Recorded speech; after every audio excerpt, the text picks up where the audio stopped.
Trish and Rob McGregor welcome you to a place where all kinds of phenomena flourish. Voices whisper ancient secrets, signs and symbols are abundant. UFOs, ETs, ghosts, and even the dead move about freely.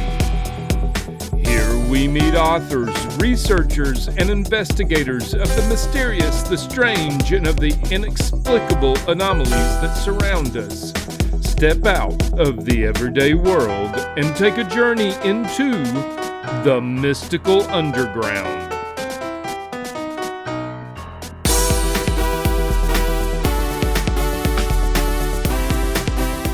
Welcome to the Mystical Underground. Thank you for joining us. This is Trish McGregor and Rob McGregor and our producer and tech magician, John Posey. You can go to themysticalunderground.com where we make regular blog posts and where you can find out about our books. Among them are Phenomena, Harnessing Your Psychic Abilities, The Secret of Spirit Communication, Sensing the Future, and Aliens in the Backyard. Our latest book is called Mind-Blowing Synchronicities, the latest science, stories, and research. Trish's most recent novel, White is White Crows, and Rob's is called Tulpas.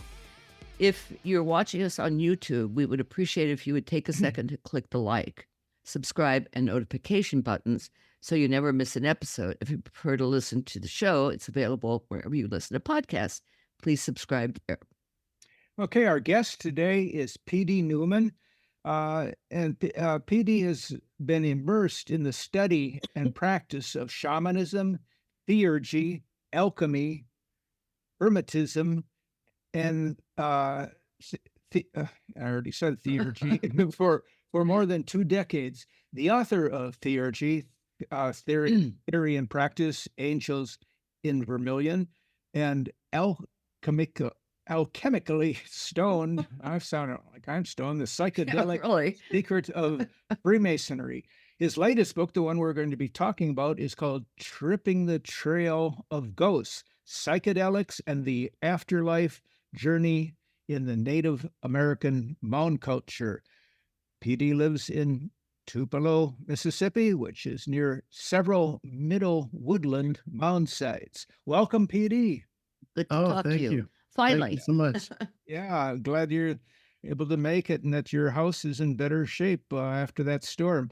So your book is about, I'm familiar with the mound culture, but your book is about a Native American culture that the term I had never heard of, the Mississippians, which is kind of interesting because I grew up right next to the Mississippi River, but in Minnesota, southern Minnesota. But can you tell us about who the Mississippians were? Sure. They were it's a number of tribes that make up the Mississippians, but the Mississippians came after the Hopewell and Adena cultures. And they first emerged around 1000 AD, although there's some evidence that they might have been around a few centuries earlier. And just like the name says, they occupied the areas in and around the Mississippi River and the Mississippi Valley. Why did they build mounds?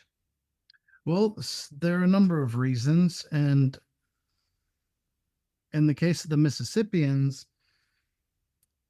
they also inherited mounds that were built by the preceding Hopewell and Adena cultures. For example, the Ohio mounds with this great serpent mound. Right. Those are Hopewell mounds. Okay. So the Mississippians, in many cases, inherited these, maintained them, oftentimes embellished them. But the purposes that they serve are also many.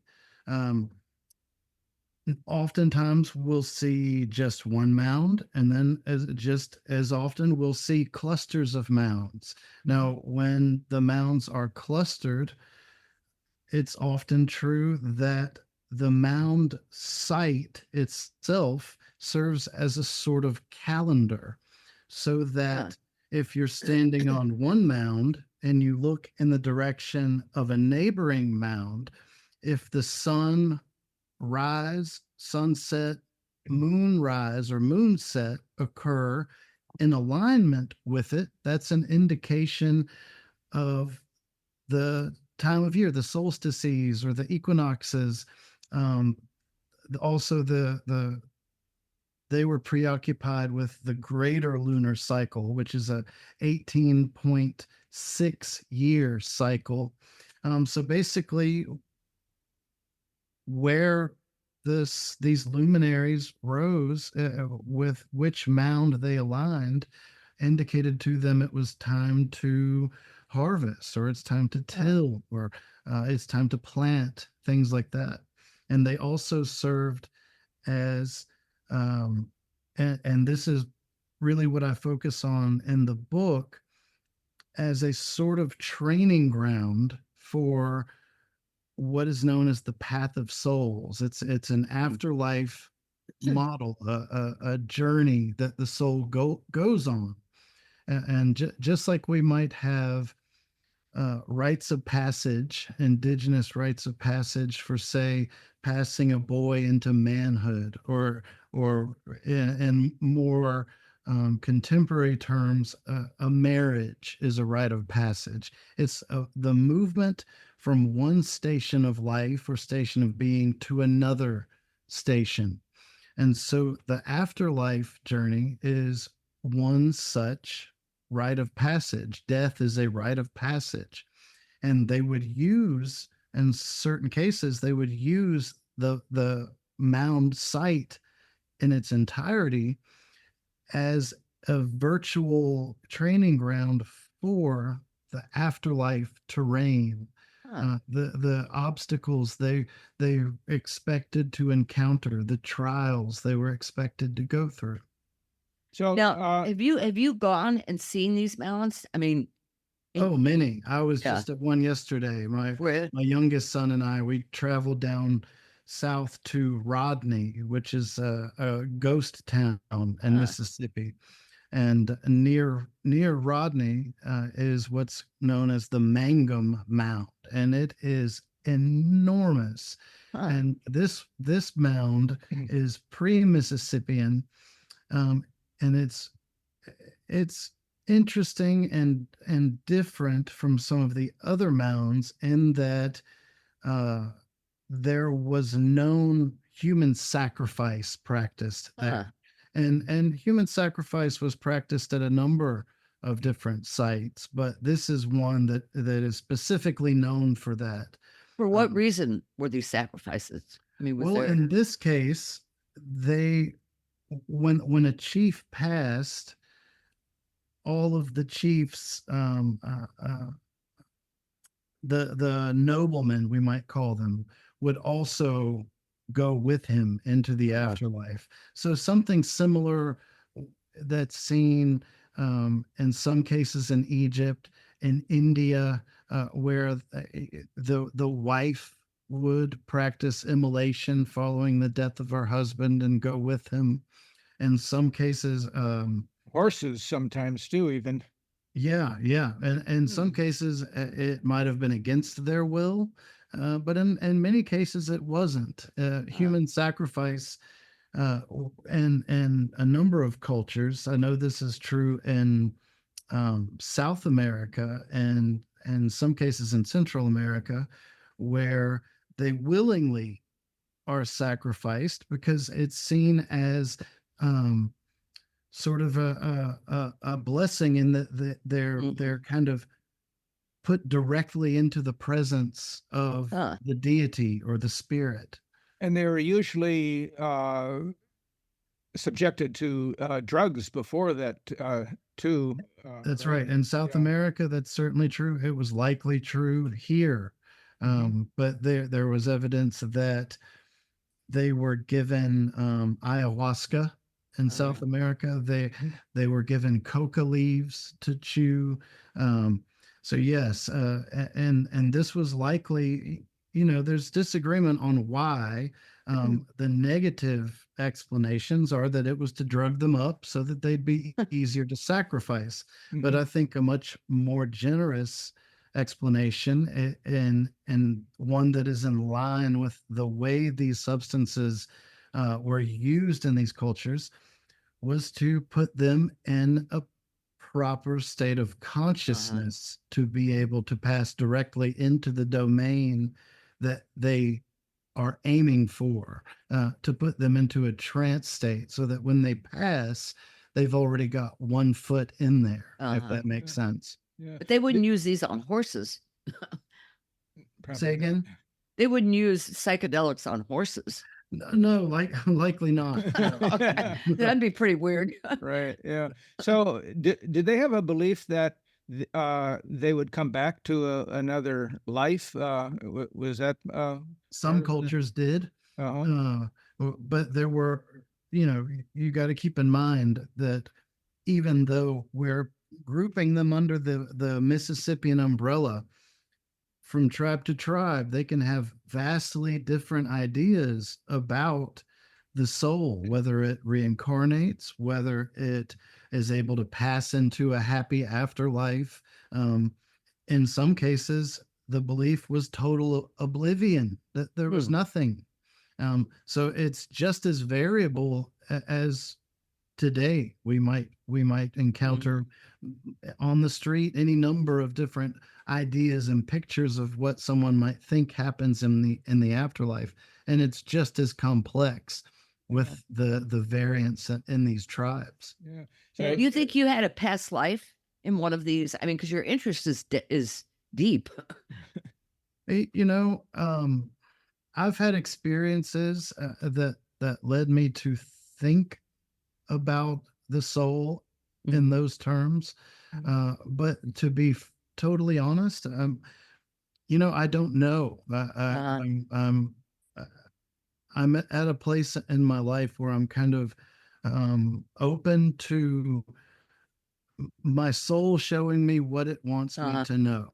But that being said, even if reincarnation is not real, I still think it's a valuable belief. You think, to put it one way, let's say that you have found an individual that you believe they might have been a past life of yours. Well, whether or not that's true, it automatically kind of highlights your own value system, even those that you might be unconscious about, because in a way you're saying, I kind of want some of what they have, and if or I think I have some of what they have. But in either case, it helps in the process of self-discovery. Yeah. So what led you into this journey into the indigenous Mississippians and their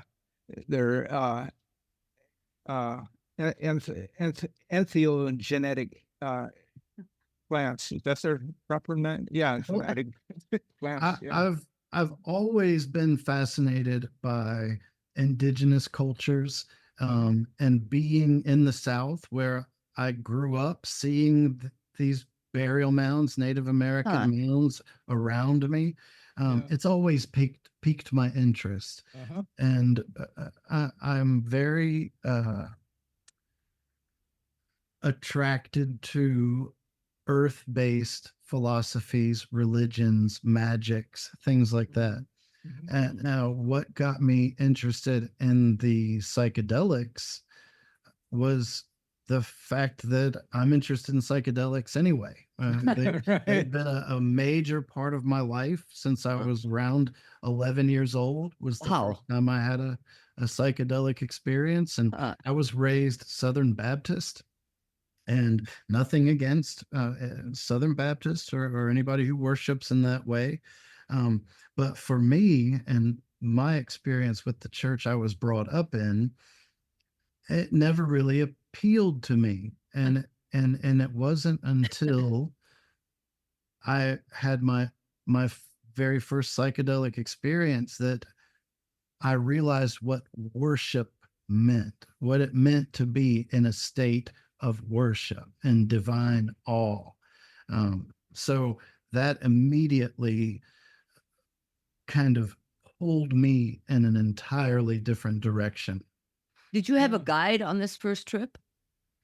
Not really. No. I had a guide that taught me how to identify certain species. For instance, psychedelic mushrooms, the cubensis that grow here, that taught me what time of the year they grow, the markers that separate them from lookalikes. So I had a guide in that sense, but once I got my feet wet, I was pretty much on my own. It was sink or swim, you know. Yeah. So it's fascinating that the psychedelic drugs over history and cultures and great distances have been around for a long time, and it's so it seems to be something of our nature that's and it happens separately. Not in everybody's nature, Rob. I could never see my parents taking hallucinogenics. I'm talking. No, I know. Yeah. So, do you think these were discovered? I guess my question is, do you think these were discovered separately in different regions of the world, or were they communicated that these existed, or how is this spread? I mean, it's really about the spirit contact, isn't it? I think both. I really do think both. You're right, that it is something that's been with man since, I believe, since our inception, since we became Homo sapiens. You know, the McKenna brothers talk about, you know, the vast plains of Africa and the natural drive to find food, and nothing can be more obvious than a mushroom growing at your feet. And so the introduction to it that way would have been a natural process. But when we think about something that's a bit more complex, like ayahuasca, that requires two plants to function in the way that we think about ayahuasca as a powerful visionary tool, you know, that you think about all of the hundreds of thousands of plants that grow in the rainforest, and they were able to hone in on the two that have to be combined to get this effect. Now, when you ask the natives themselves, how did you learn about this? They make no qualms about it. They say that the spirits told us, that the spirits in these plants told us how to do it. And I'm perfectly fine with that way of thinking. I do believe there is a very intelligent, ancient spirit behind a number of these different entheogenic plants. It's interesting you say this at all. Rob and I used to lead tours up the Amazon. And on the first tour, our guide was he was a great guy. And he said, "Do you all want to do ayahuasca?" I said, "Sure. What do we need to do?" And he said, "Well, it's a 3-day trek into the jungle." And we said, "I don't know about that. I mean, we've got all these people on board this boat." Yeah, we were leading the tour. We couldn't really lead them away. So, but yeah, I mean, he knew. I had asked him, how do you know about this stuff? And he said, the spirits talk to me. Yeah. And he was Amazonian. He grew up there. And I absolutely believe it. Yeah. And real quick, if I can add this, and since you know, Tupelo, I grew up in Muscle Shoals, Alabama. Okay. And another good music town. And so the Indian mound there, and you know, part of the legend is that the singing river that spoke to the natives. Any insight on that, as far as the Tennessee River being the singing river? Not in connection with psychedelics, but as a spirit of the river, absolutely.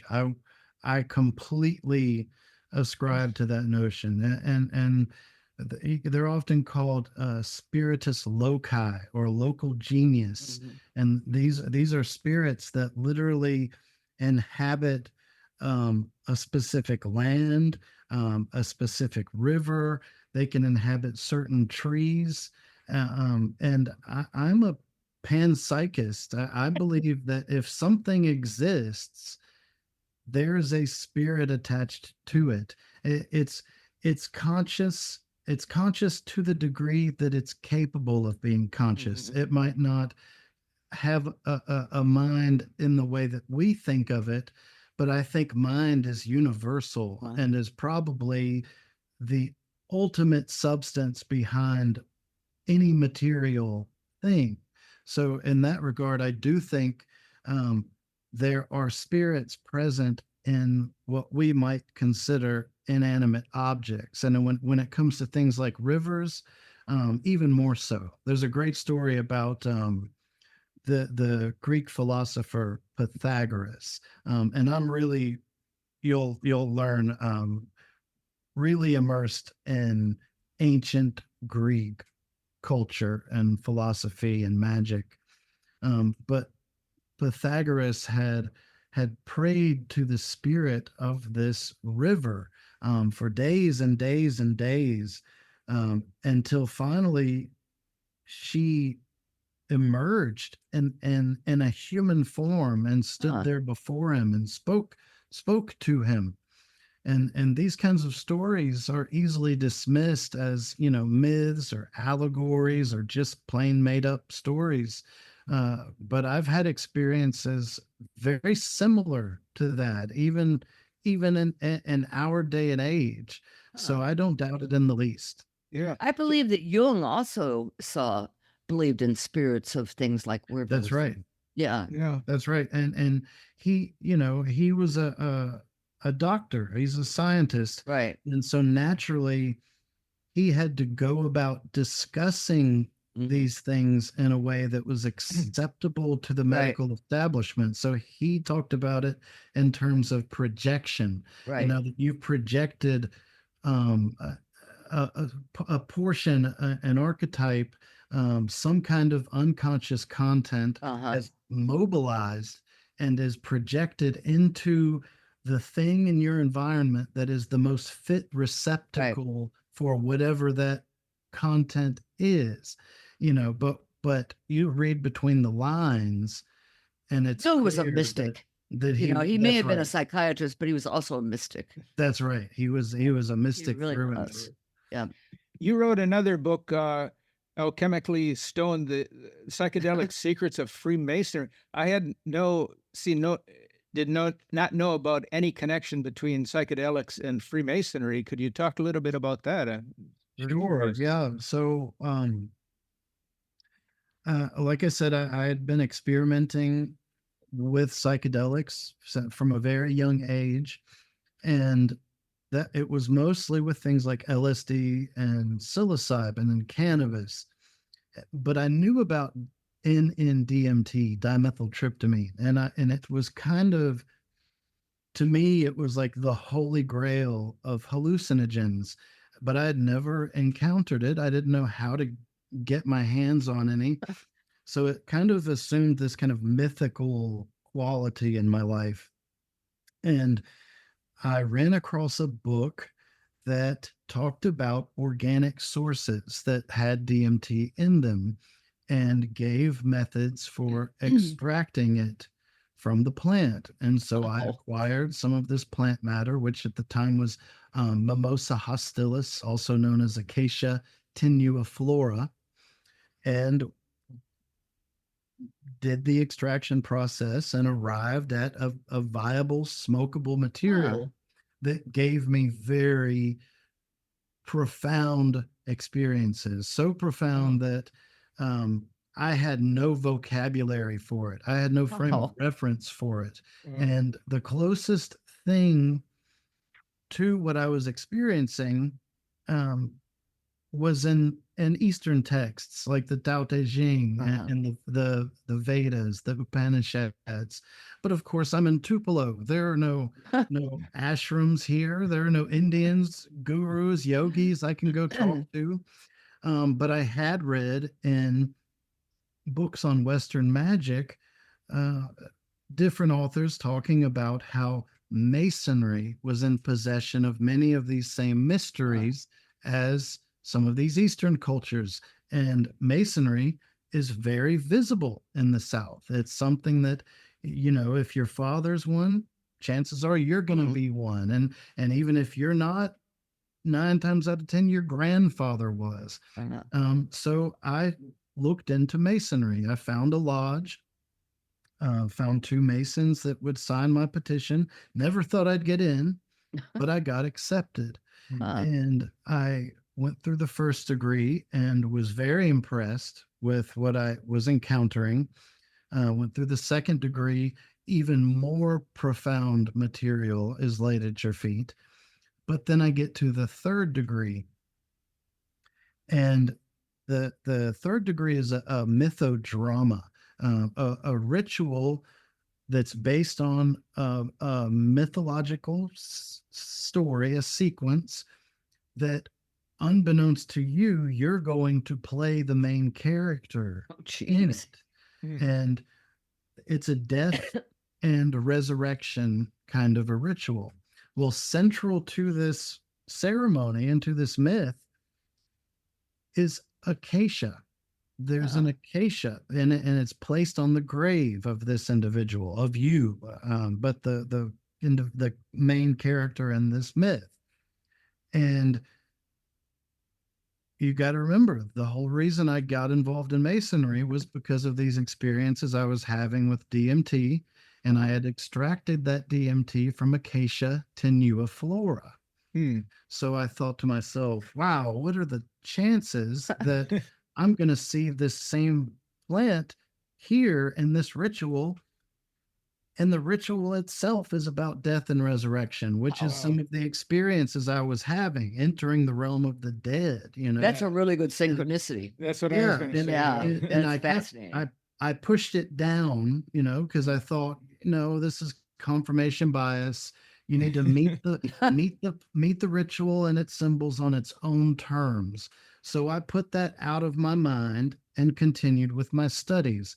And I began reading every single version of the Master Mason ritual I can find, because they vary slightly from jurisdiction to jurisdiction. And come 2011, my wife is enrolled at Ole Miss. She's pregnant with our third son, Bacchus. And I'm reading Count Cagliostro, who himself was a mystic and an alchemist. I'm reading his version, which is known as the Egyptian Rite of Freemasonry. And in it, the candidate, the one being initiated, walks up to the master's altar, and there is a goblet, a cup. And in this cup is a red liqueur, an elixir. Wow. And he's told to drink it. And while he's drinking it, the worshipful master, who the man in charge in the lodge, he says, I want you to drink this because it's going to raise your spirit so that you may understand what I'm about to say. Now, this is a man writing in the 18th century, so you have to consider the language he had access to and the turns of phrase. But I think that's about as close as you could get to saying this is going to expand your consciousness and alter the way you perceive what's about to happen. And while he's drinking it, he says, what you're drinking is made from the prima materia, the first matter of alchemy. And he says, this is nothing other than the acacia, which was given to you in the degree of Master Mason. So he's telling him, you're drinking something that's been taken out of acacia, and it's going to alter your consciousness. And sure enough, the next sequence in the ritual, he has a vision of angels coming to him. So it causes a visionary effect. So I thought, holy cow, that this might be for real. The acacia might be here because of its visionary potential. And so the next question was, well, how did it get into masonry? And I find that in the earliest version of the Master Mason ritual, it wasn't there. There's no mention of it. And it didn't get put in until a man who was the research assistant for Sir Isaac Newton in the Royal Society became the Grand Master of the Premier Grand Lodge in London. And he rewrote the ritual and put the acacia in there.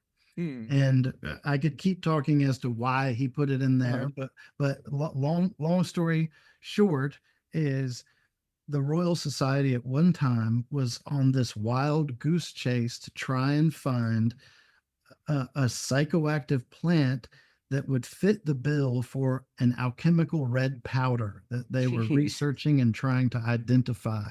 And based on the writings of an alchemist named Samuel Hartlib, whose papers they had in the Royal Society, in their archives, they came to settle on the acacia.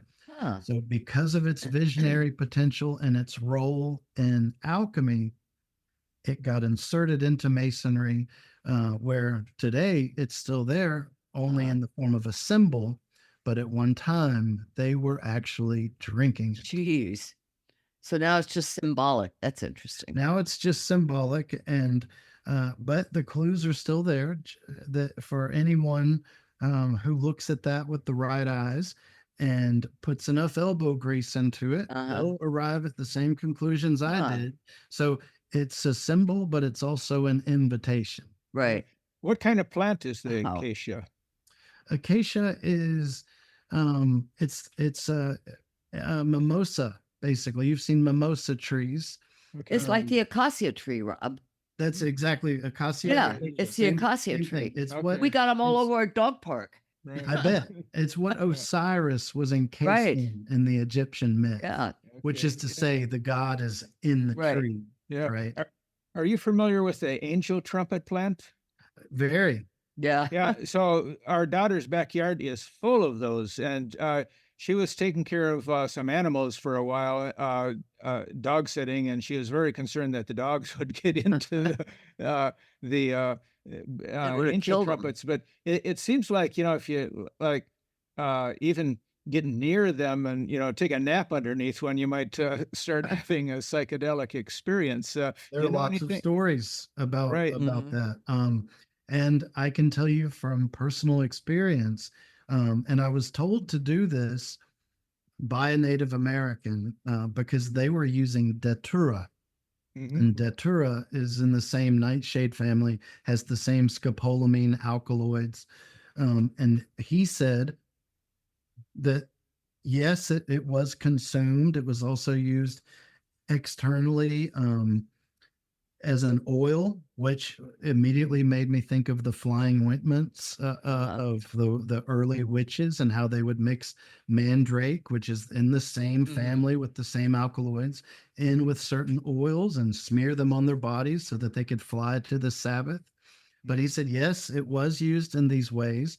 But he said the most common way is the scent. He said the scent of the blooming flower itself is psychoactive. And he said, we use it to affect our dreams. And he told me to take some, place them next to my pillow, and report back to him on what dreams I had and how vivid they were. And he was absolutely correct. Just the smell of it is enough to induce some psychoactivity. Yeah. What about? Go ahead. Yeah, I've been tempted to make like a tea from those flowers, but I don't know, how to do it to do it safely, because I think you can OD on it too. It's very dangerous. Yeah. You need to, if you're going to do it, it's one of those things that you really do need a guide that knows how much is safe to use. But I've been experimenting with it for a long time. I've used it in fumigations. I've rolled it up with tobacco. Yeah. I've eaten small amounts. I've added small amounts to teas. But the safest way to use it, and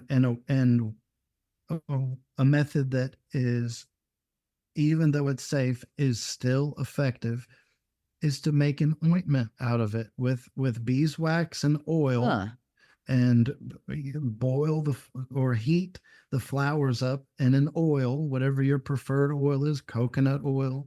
And then, just like with any salve, add some beeswax pellets to it until it gets to a consistency that you can just kind of smear it on, and start by the way I started, rubbing it on my wrists, and see how that played out. The next time I'd use it, I'd put it on my wrists and the back of my neck. And then I'd do wrists, back of my neck, and my feet, all of the places on your body, your belly button, right? That can safely absorb and get it right into your bloodstream.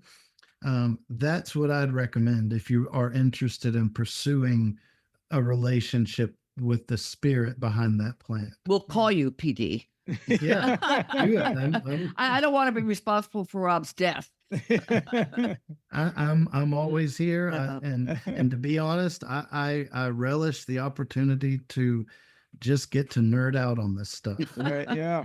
What about with the acacia blooms? What can you do with those?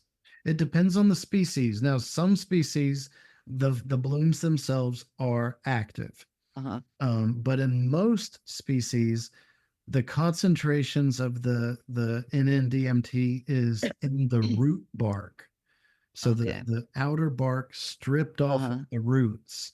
And you'll notice it's a brilliant vermilion crimson color, which is why my second book is called Angels in Vermilion, because it was used as a pigment to make a vermilion dye for fabrics.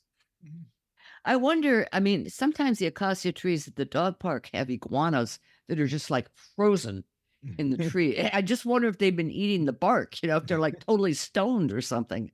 It's possible. There's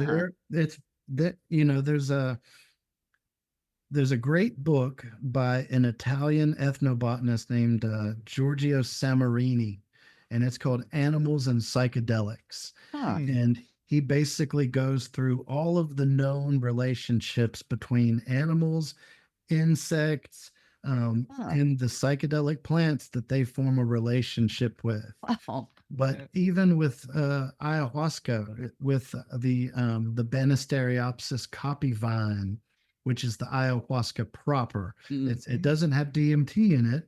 That's in the Psychotria viridis leaves, but the MAOI is in the vine.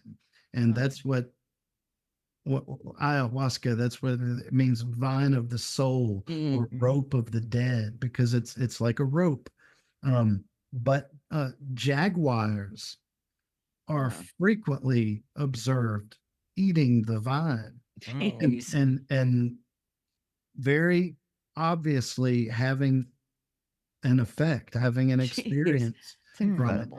And Terence McKenna, there's a funny part in his book True Hallucinations. I love that where he talks about he and his brother went to La Chorrera in search of ukuhe, a DMT paste that was active without the necessity of an MAOI.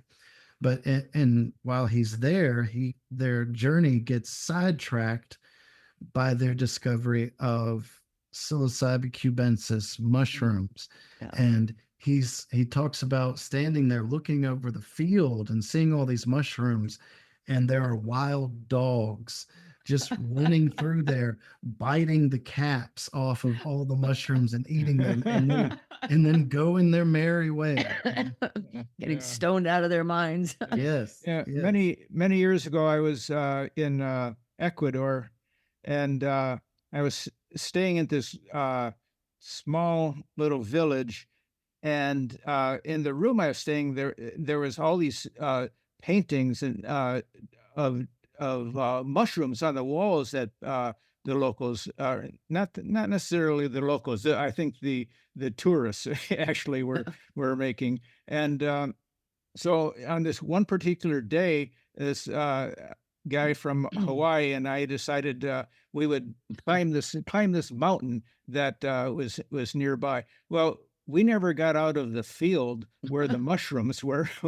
We sampled a couple, and we ended up taking off our clothes and just laying there, melting into the earth. You know, this was, I remember it was on Easter too, and you know, and this guy from Hawaii, he was traveling in Ecuador with a surfboard, which is really strange. And we're in the mountains, you know, which didn't seem to make much sense. But anyhow, he stands there naked with his arms out, you know, on Easter, and he says, "It doesn't hurt. It doesn't hurt." That sounds like Julian Cope. You familiar with Julian Cope? No, I think so. He's a musician, sang for the Teardrop Explodes, but developed a very intense relationship with LSD and ended up becoming something of a hermit.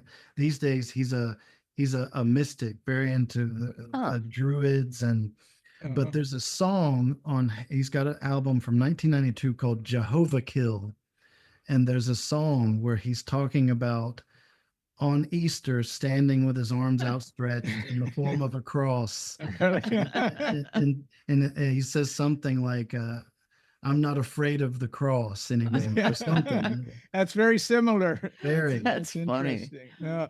Let's talk about another plant that we're all very familiar with, and that's the tobacco plant, and how with native cultures that it was actually a sacred tool. I don't think people think about tobacco as being a sacred tool. You're exactly right.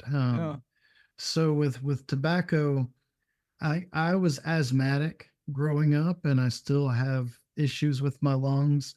So I've never been a smoker, and I've never been attracted to chewing tobacco or dip, snuff. I've never had done it until I got into researching this last book.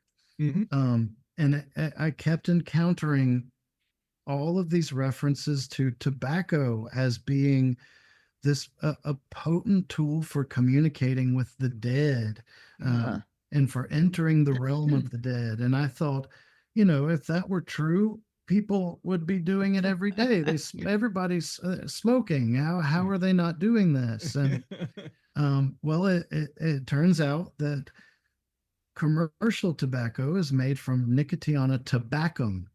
What they're using is Nicotiana rustica, which can be anywhere between 3 and 9 times as potent, and it also contains monoamine oxidase inhibitor, just like in ayahuasca. Now, where do you get that from? Do what? Where do you get that from?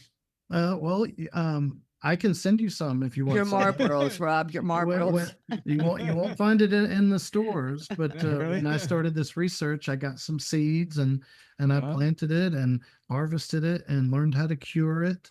And because I'm writing this book on the Native American use of potent plant allies, and I don't have any clue about tobacco. So I thought, if I'm going to do it justice and treat it faithfully, I at least need to develop a relationship with it.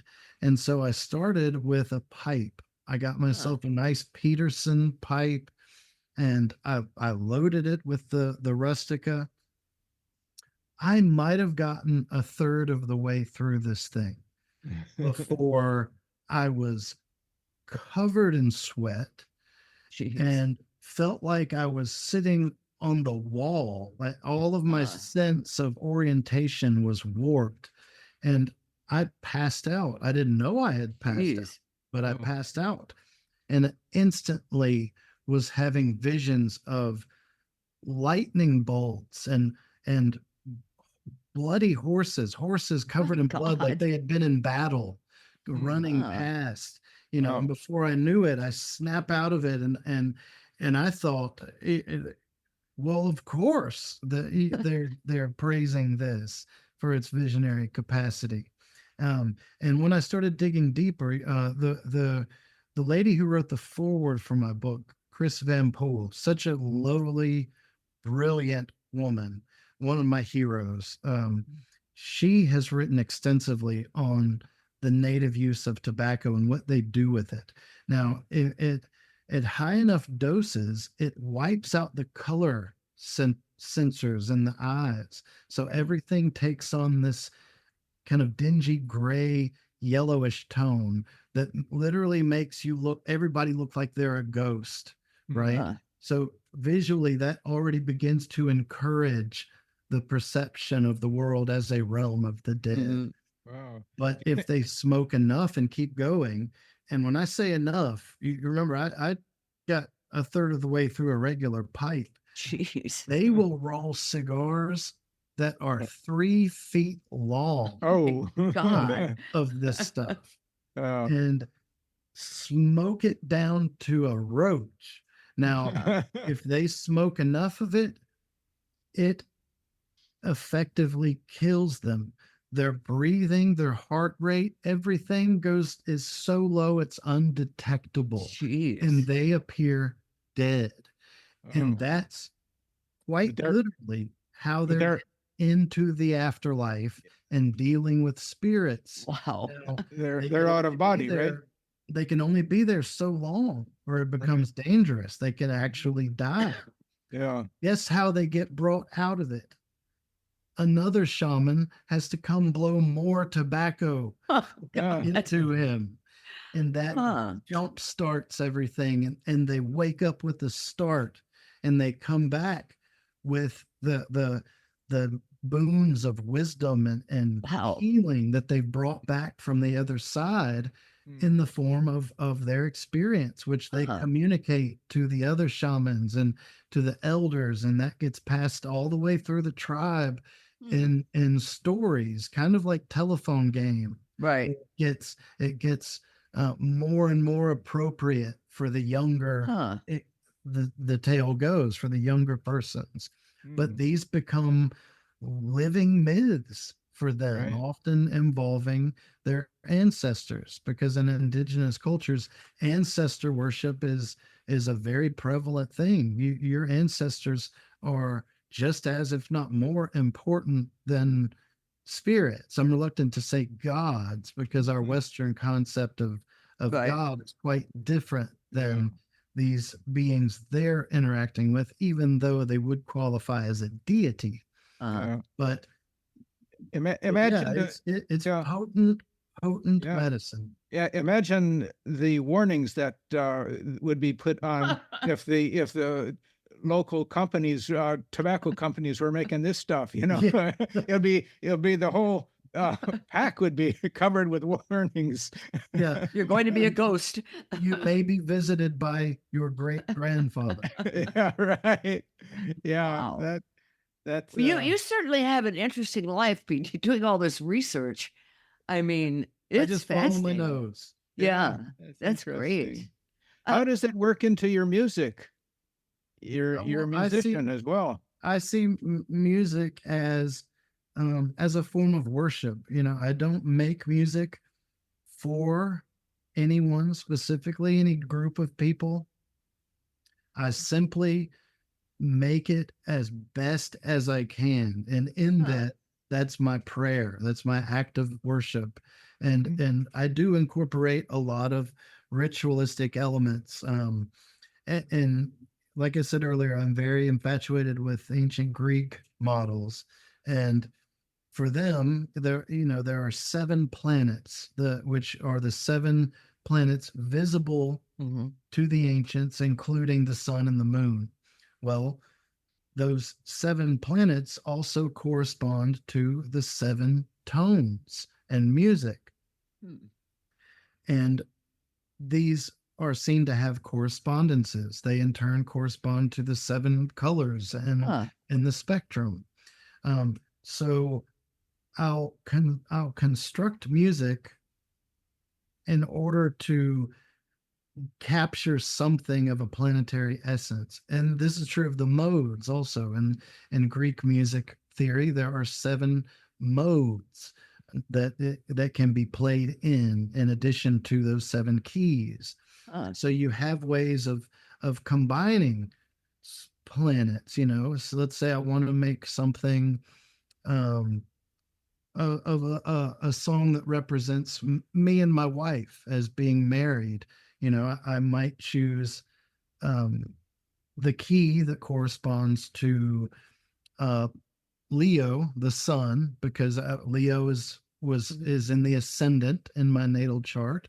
For hers, I'll choose the planet from her ascendant and play in that mode. So I'm the key, she's the mode, and then I will, let my inspiration go where it goes, and I call on the muses. I call on the specific deities or spirits that already embody something of the essence in which I'm trying to participate via the construction of this music. So my approach to music is very much sacred. Now, that being said, as an owner of a production company, I get approached by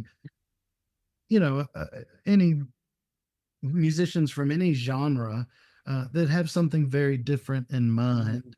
So I'll have to limit my mojo, when I'm working on something specifically for somebody else. But usually I'm able to sneak something in there. What's your sun sign? I'm an Aries with a Leo rising. Leo rising, that's right. Double fire. That's interesting. Yep. What about your wife? She is a sun sign. She's a Libra, and in her ascendant, I believe, is Cancer, but don't let me lie to you. No. Interesting. What's your moon, do you know? Libra. So my moon is her perfect. Yeah. Yep. Jung said that's the perfect relationship. And it really is. We are definitely partners in crime. That's great. PD, what happened to the Mississippians? Why don't we got a real off base there?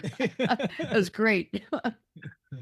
Well, it's just like with other cultures that seem to have just disappeared. Yeah. A big part of it was the colonization. Their entire way of life was basically taken away when the colonists came over. Right. A good example is raiding, war. We think about war as something terrible, and it really is. And the way we do war, modern Western cultures, it's terrifying what we're capable of. But for them, the name of the game and how you received honor was through war and through your ability to successfully raid other tribes. And that being said, they also expected to be raided. And in this, it wasn't a simple fighting over trivial matters. It was very cosmological also. Right? Everything was cosmological for them. Even so they were sports. Like, we think about sports as we go and watch a football game or a basketball game. It's seen as recreational, as fun, but they had ball games and a game called Chunky that is sacred to them, is as sacred as going to a temple and worshiping. And in this, one team represents the powers of light, the other team represents the powers of darkness. And when they play this game, whoever wins or whoever loses, for them, there are cosmological repercussions. And they also used it as like a form of divination in a way. If the powers of darkness win, what does that say about our harvest season or next year's crop? So everything was wrapped up. And that was also true for raiding. When two tribes came up against each other, it was very much a question of what's tomorrow going to look like for everybody.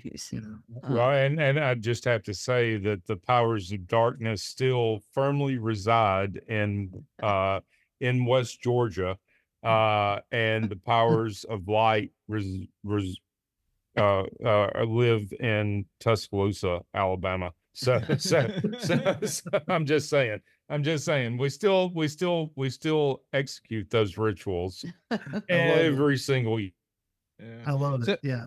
So they were like spiritual warriors in a sense, right? Yes. Yeah. So so the reason I said all that, when the colonists came in, they put an end to that real quick. Yeah. I remember a quote where one native chief, he said, we do war like you do baseball. And there's layers of meaning there, because remember, baseball for them, that's sacred. He's saying that war is a game, but games are sacred, and so the colonists pretty quick, put an end to that, because they said, no, you can't go raid someone else. That's unprovoked. And but really the colonists had no conceptualization about how they operated, about the cosmos they lived in was very different from the cosmos that the Europeans lived in. And and a lot of the Mississippians are still around. They're just around under other tribal names that you would recognize, the Cherokee, the Ojibwa, or also known as the Chippewa, the Osage. These are the remnants of the Mississippians still here today. So they didn't just disappear, but their way of life almost totally did. And they should be teaching this stuff. This is fascinating. Isn't it fascinating? Yeah, it is. Right. Megan would be interested in all this, our daughter. Yeah, this is really interesting. Yeah. Well, thank you. This has been great. Yeah, this has been great. Our hour's up, but we could just keep talking to you. Yeah, this is hour's up already. We just I know. It's great. Really enjoyed it. Yeah, this has been terrific. Thank you, PD, and we're glad you're safe. Thanks for joining the Mystical Underground. Visit www.themysticalunderground.com for the latest blog post and book info. Subscribe to the podcast on Apple Podcasts, Spotify, Stitcher, Google Podcasts, or your favorite podcast app. Listen to the podcast at podcast.themysticalunderground.com. Follow Trish and Rob on Instagram at Trish and Rob McGregor. Follow us on Twitter at The Mystic Cast.